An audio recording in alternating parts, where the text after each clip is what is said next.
Fun fact. According to Wikipedia, a proper German translation of the episode title, Burns Sells the Power Plant, would actually be Burns verkauft das Kraftwerk. And from what tiny bit of German I know, that sounds right to me.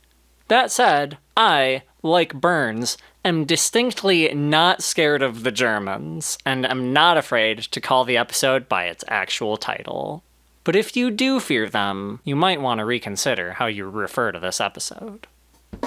Hi, I'm Torin, and welcome to Torin Loves the Simpsons. Today we're looking at Season 3, Episode 11, Burns Verkaufen der Kraftwerk, an episode where Mr. Burns has a midlife crisis and sells the plant to a German conglomerate, who fire Homer due to gross incompetence, until Homer accidentally bullies Burns into repurchasing the plant and hiring him back.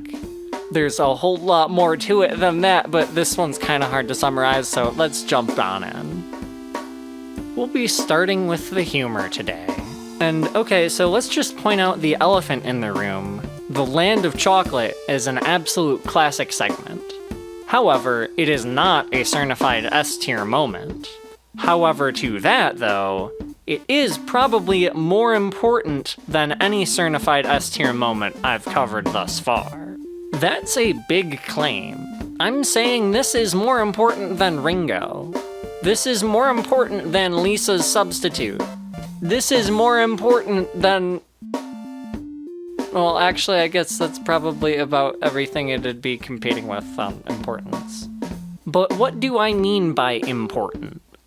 Well, if you've ever watched a single episode from, Season 5 onward, you probably know that cutaways, fantasies, dream sequences, etc. are a major component of how those episodes flow. It became a hallmark of the show's style to be extremely loose with what location the audience's attention is focused on, even within a scene. However, this episode came at a point in the show's history where the creators were still only just starting to experiment with cutaway jokes. The moment in Saturdays of Thunder that briefly cuts away from the car hole a couple of times to the birdhouse and then to the backyard to show the rickety swing set Homer built is about as spicy as we've been getting so far in the show. So this is completely new and revolutionary for the show to do a 43-second fantasy sequence. 43 seconds may not sound like that long, but remember this is out of about 20 minutes of actual runtime, not counting the intro and credits. So that's 3 to 4% of the entire episode just devoted to one fantasy dream sequence. It may not seem like it now, since we can plainly see that whatever the show did absolutely worked, and the show would go on to see a level of success that was unimaginable at this point in the show's history. But against a cultural backdrop of down-to-earth family sitcoms like Full House and The Cosby Show that had been dominating the airwaves for the preceding several years, this is a bold move. And while later iterations of the concept have rarely been nearly as long, I believe this is the genesis of the Homer dream sequence running gag. I don't think this is the first Homer dream sequence, but this is the one that truly demonstrated its potential, in my opinion. And just in a very general and vague sense, I think this was a pivotal moment in the show's history, where it demonstrated both to its own creators and to the world at large that it was willing to take risks and explore new styles for the sake of comedy. Hey, let's do a 43-second Homer dream sequence doesn't directly lead to, hey, let's do an episode that's a bunch of short and completely unrelated scenes stitched together. But it's the beginning of the show experimenting and exploring new ideas like that. Anyways, there are plenty of other great moments in this episode, such as Homer's stockbroker mentioning that the stock bonus was in exchange for waiving certain constitutional rights, which... yeah, that sounds like the kind of scummy traps that big businesses here in the United States would lure their employees into. So I love the commentary. And I read on Wikipedia that apparently the writers really struggled with the Moe prank call in this episode, but I love the simplicity of it. I think the delivery of Barney's retort is delightful. And then, of course, there's Burns' utter lack of fear of the Germans. He is not afraid. Overall, this one is great. I'm giving the humor here an A+. I'm tempted to go S- due to the impact on and significance to the future of the show, but I don't think it quite stands up to S tier, so I'm going with A+ with a big honorable mention. It's plot time. And damn, that scene of the family revelation that they missed out on a big payday really hits. Like, it sounds like Julie Kavner might have had a cold during recording because Marge's voice sounds a little extra raspy in much of this episode, but the mix of excitement and relief in her voice still really shines through when she tells the kids, "I think everything's going to be okay from now on." Like, damn.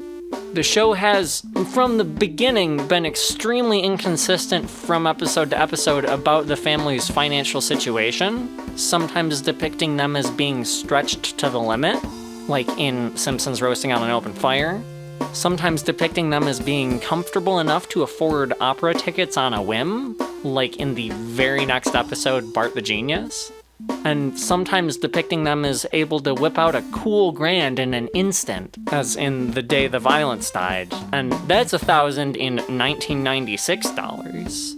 And the latter can often be used to good comedic effect, but when the show depicts the family just barely scraping by, it opens up the opportunity for some seriously relatable moments. I'm sure that even if you can't personally relate to the experience of poverty, you know people who can. I don't think this show is the kind of thing that typically speaks to the kind of rich wads who isolate themselves in exclusive rich wad communities. Moving on, though, I love how Burns named the queen bee after Smithers.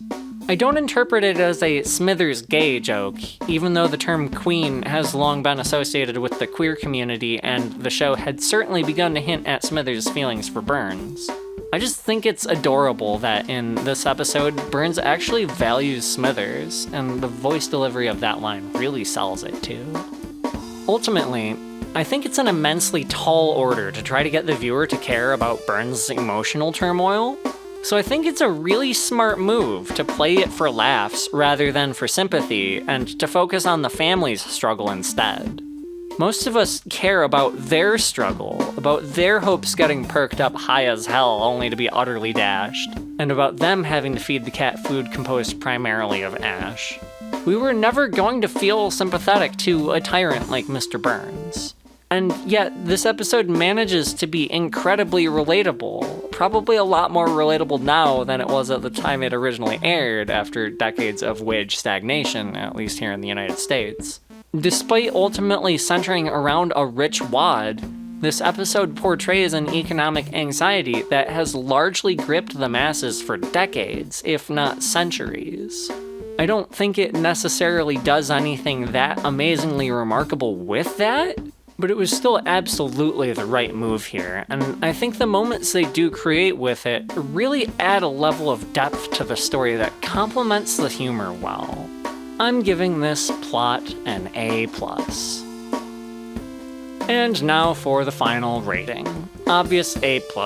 This one is great, arguably a classic, and inarguably incredibly influential on the show moving forward.